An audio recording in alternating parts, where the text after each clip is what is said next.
Hello everybody, मैं Imtiaz Ahmad YouTube channel ITZ English में एक बार फिर आपका स्वागत करता हूं।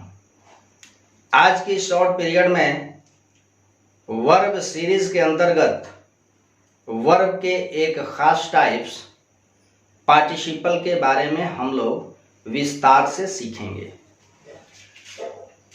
Participle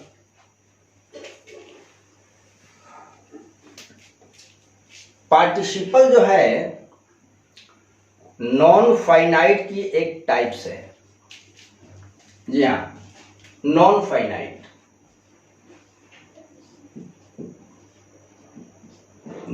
finite words. Non finite की एक टाइप होगी जिसे हम कहते हैं पार्टिसिपल।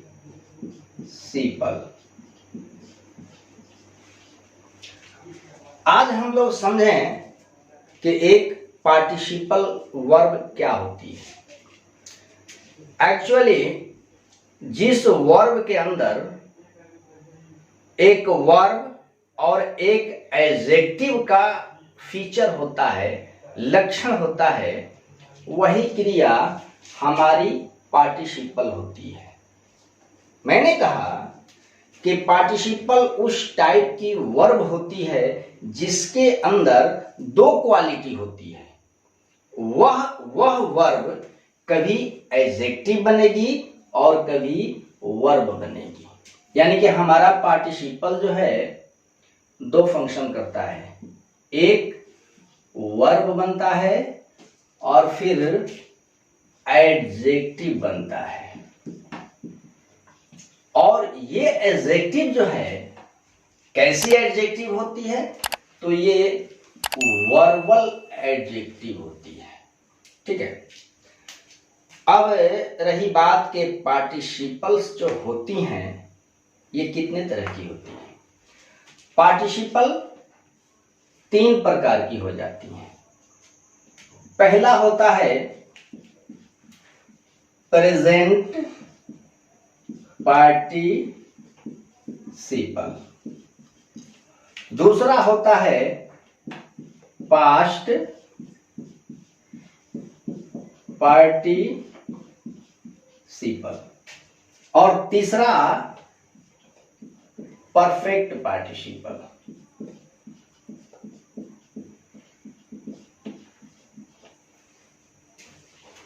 अब इस पीरियड में मैं आपको समझाने का प्रयास करूंगा कि जब कोई एक पार्टिसिपल वर्ब भी होता है और एक एडजेक्टिव भी होता है, तो हमें देखना होगा कि कब हमारा एक पार्टिसिपल वर्ब होता है और कब एक एडजेक्टिव होता है। साथ ही साथ हम उस पार्टिसिपल को डिफाइन करने की भी कोशिश करेंगे। ठीक है। तो ये आपके पार्टिसिपल्स के टाइप हुए। पहला आपका बनता है प्रेजेंट पार्टिसिपल। आओ प्रेजेंट पार्टिसिपल को विद एग्जांपल्स समझने की कोशिश करते हैं। पहली पार्टिसिपल होती है प्रेजेंट पार्टिसिपल।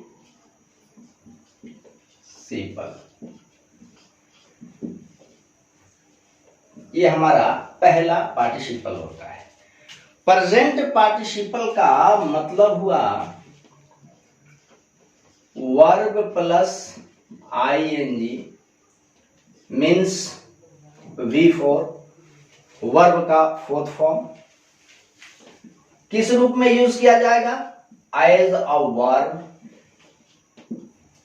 इसकी एक्शन कैसी होगी? तो action is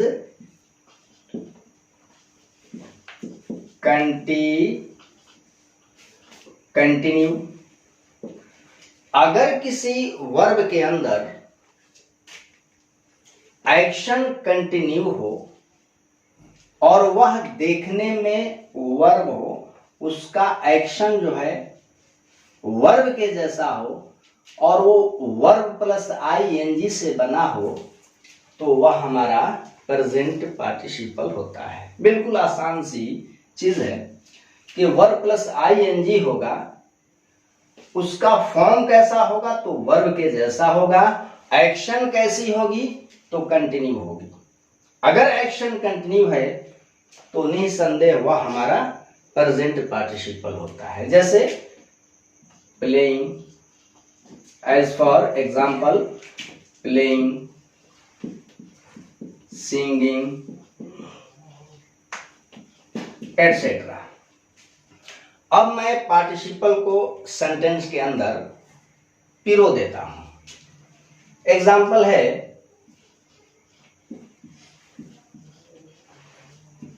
the player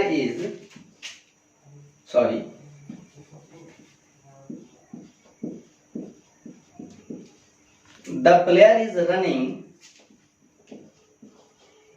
in the field. Player मैदान में दौड़ रहा है।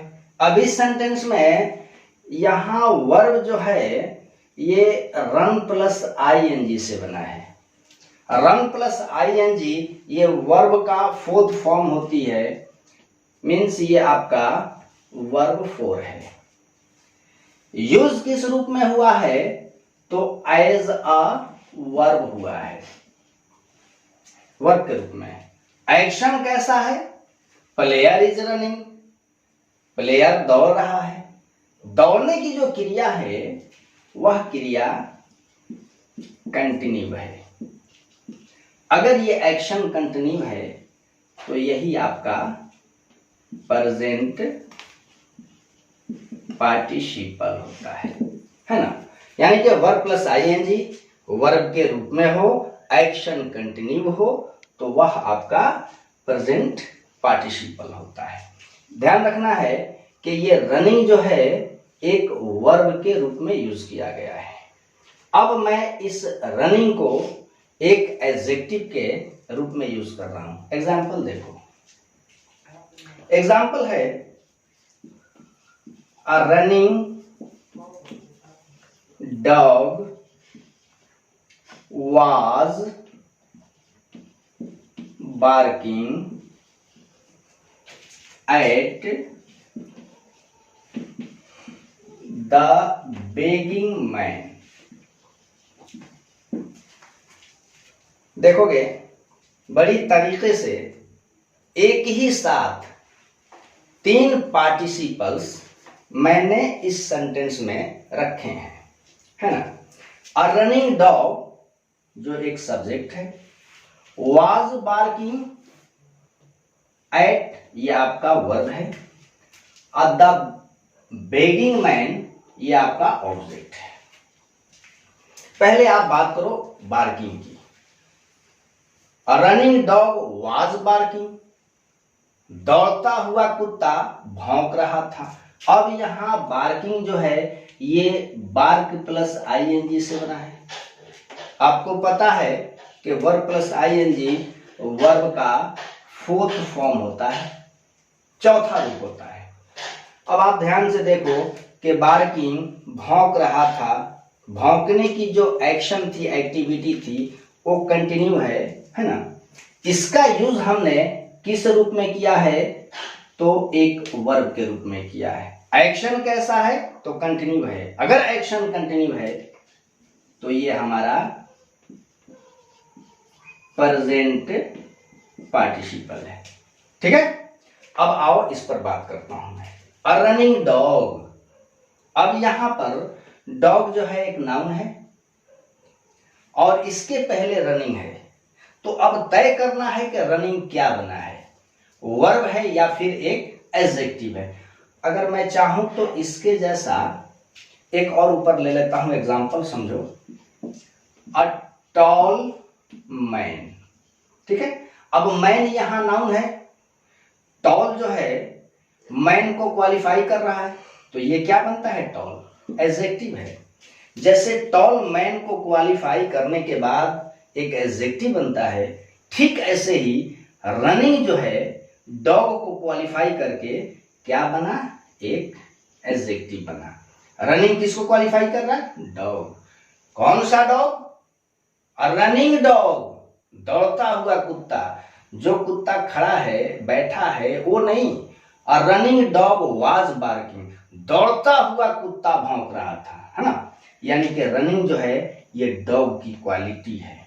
रन प्लस आईएनजी ये है क्या, तो वर्ब का चौथा फॉर्म है।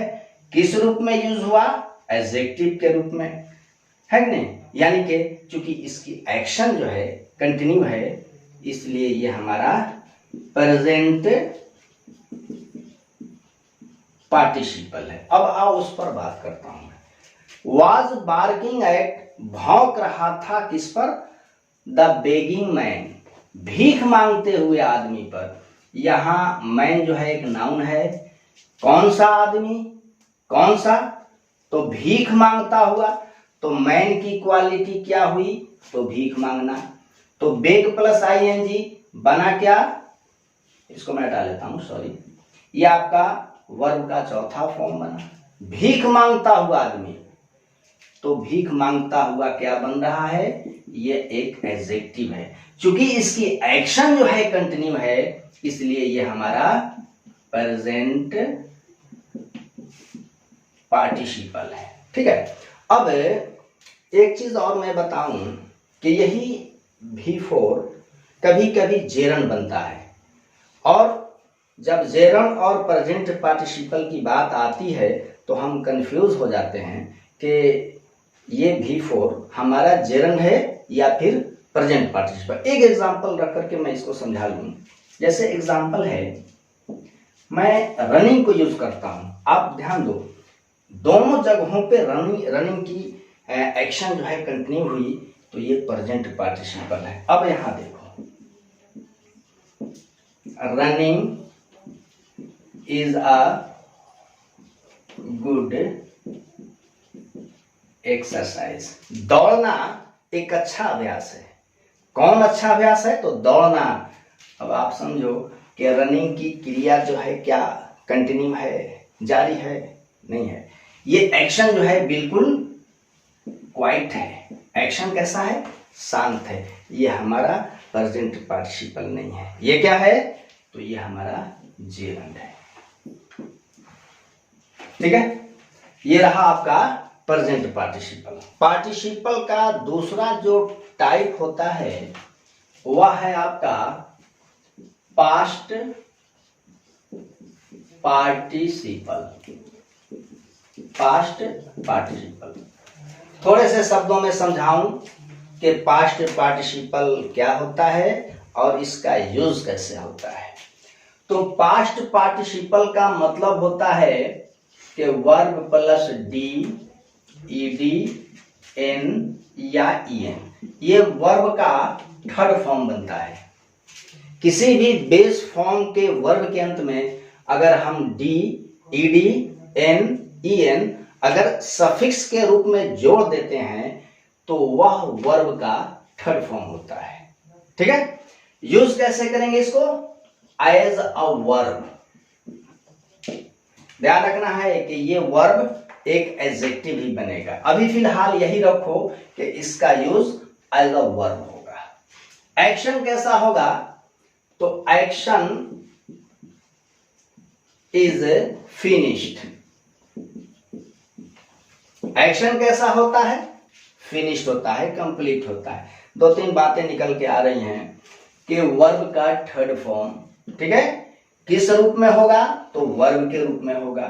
एक्शन कैसी होगी, तो फिनिश्ड होगा, यानी कि क्रिया समाप्त रहेगी। अगर इस तरह की कोई एक वर्ब है तो वह हमारा पास्ट पार्टिसिपल है। जैसे ईटेन, जैसे डाइड, ये आपका इजी है, जैसे गॉन वगैरह वगैरह। अब पार्टिसिपल को समझने के लिए एग्जांपल देखो। जैसे मैं कहूं द पेशेंट हैज डाइड, रोगी मर चुका है, रोगी मर चुका है। मैं एक बात ये समझा लूं कि डाई का वर्ब फॉर्म जो होता है वो ऐसा होता है, जैसे ये आपका वन है, डाई डाइड, डाइड। अब जब हम सेंटेंस में डाइड को यूज करते हैं तो वर्ब का सेकेंड और थर्ड फॉर्म्स बिल्कुल सेम है, सिमिलर है। तो अब हमें ये डाउट होता है कि ये वर्ब का सेकेंड फॉर्म है या थर्ड फॉर्म है। आप समझोगे, द पेशेंट हैज डाइड, रोगी मर चुका है। तो अब बताओ कि ये डाइड वर्ब के किस मोड को बता रहा है। हैज डाइड, रोगी मर चुका है, यानी कि मरना क्रिया जो है ये कंप्लीट है, फिनिश्ड है, अर्थात ये वर्ब का थर्ड फॉर्म है। किस रूप में यूज हुआ है, तो एज अ वर्ब हुआ है, यानी कि ये आपका पास्ट पार्टिसिपल है। एक्शन कैसा है इसका, फिनिश्ड है, कंप्लीट है, यानी ये हमारा पास्ट पार्टिसिपल है। ठीक है। अब एक चीज और ध्यान दो कि वर्ब थर्ड जब मेन वर्ब बनता है तो अपने पहले टू हैव लेता है। कंसेप्ट में बना लो कि वर्ब थ्री जब क्या बनता है, मेन वर्ब बनता है, तो अपने पहले क्या लेगा, टू हैव लेगा। जब तक हम वर्ब थ्री को टू हैव का सपोर्ट नहीं देते हैं, ये हमारा कभी भी मेन वर्ब नहीं बनता है। तो ऐसे भी हमें समझ में आ जाएगी कि अगर वर्ब के पहले टू हैव का यूज हुआ है तो निसंदेह वह हमारा पास्ट पार्टिसिपल है। लेकिन मामला तब उलझता है जब इस वर्ब फॉर्म का प्रयोग हम एक वर्ब के रूप में ना करके एडजेक्टिव के रूप में करते हैं। उसके लिए एग्जांपल देखो आप, a died man can't move at all. At all का मतलब जरा भी। A died man can't move at all, एक मरा हुआ व्यक्ति, अ डाइड मैन, एक मरा हुआ व्यक्ति कैंट मूव एट ऑल, जरा भी हिल नहीं सकता। कौन नहीं हिल सकता, अ डाइड मैन। अब आप डाइड को देखोगे तो यहां ये डाउट होगा कि ये डाइड जो है वर्ब का सेकंड फॉर्म है या थर्ड फॉर्म है। तो इसको समझने के लिए आप ध्यान दो कि मैन क्या है, नाउन है, और नाउन के पहले आने वाला डाइड जो है मैन को क्वालिफाई कर रहा है। कौन सा व्यक्ति हिल नहीं सकता, तो डाइड मैन, मरा हुआ। जैसे मैं कह लूं, ध्यान दोगे, अ टॉल मैन, तो जैसे टॉल मैन को क्वालिफाई कर रहा है और एडजेक्टिव बन रहा है, ठीक ऐसे ही डाइड जो है मैन को क्वालिफाई कर रहा है। डाइड मैन, मरा हुआ, यानी कि ये वर्ब का थर्ड फॉर्म है। एक्शन कैसा है, तो फिनिश्ड है। एक्शन कैसा है, फिनिश्ड, यानी कि ये हमारा पास्ट पार्टिसिपल है। Verb plus D, ED, N, EN, action finished, है ना, आपका ये पास्ट पार्टिसिपल होगा। लेकिन कंफ्यूजन हमारे लिए तब उत्पन्न होता है जब हम इसका प्रयोग मेन वर्ब के रूप में करते हैं। और किस रूप में, V2 के रूप में। इसको समझने के लिए एक छोटा सा एग्जांपल देखो, ही डाइड, वह मर गया। अब आप देखो यहां फिर से लौटो, हैज डाइड, मर चुका है। तो यहां तो मैंने साबित किया कि ये वर्ब का थर्ड फॉर्म है। एक्शन को फिनिश दर्शा रहा है, क्रिया कैसी है, फिनिश है, तो पास्ट पार्टिसिपल बना। लेकिन यहां कहा कि ही डाइड, वह मर गया। अब मैं एक कॉन्सेप्ट आपको दे दूं कि अगर कोई वर्ब के रूप में यूज हुआ है ना, अगर ऐसे समझो कि अगर V2 और V3 का फॉर्म बिल्कुल एक है और ये श्योर करना है कि ये 2 है या 3 है, तो अगर उस वर्ब के पहले टू आया हो, टू हैव आया हो, अगर उस वर्ब के पहले टू हैव आया हो तो वह वर्ब का थर्ड फॉर्म होता है। अगर टू हैव नहीं आया है तो इसका मतलब है कि वो टू है, वर्ब का दूसरा रूप। यानी कि ही डाइड। अब डाइड के पहले टू हैव नहीं लिया गया है, इसका मतलब कि ये वर्ब का सेकंड फॉर्म है जो क्या दर्शा रहा है, इवेंट, घटना, है ना। तो इस तरह से हम कहीं भी पास्ट पार्टिसिपल को आराम से निकाल सकते हैं, समझ सकते हैं। पार्टिसिपल की तीसरी जो टाइप होती है वह होता है परफेक्ट पार्टिसिपल। Perfect participle.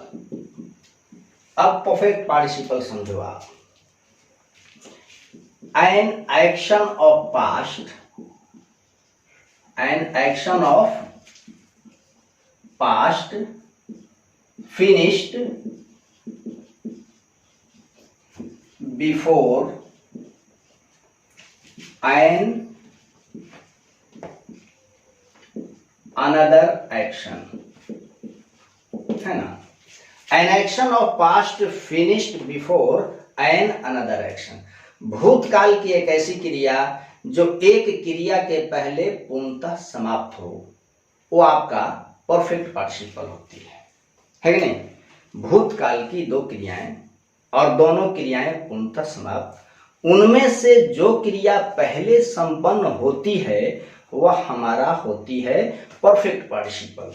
मैंने कहा an action of past finished before an another action, बीते हुए समय की ऐसी क्रिया जो एक दूसरी क्रिया के पहले पूर्णतः फिनिश्ड हो, कंप्लीट हो, वह आपका परफेक्ट पार्टिसिपल बनती है।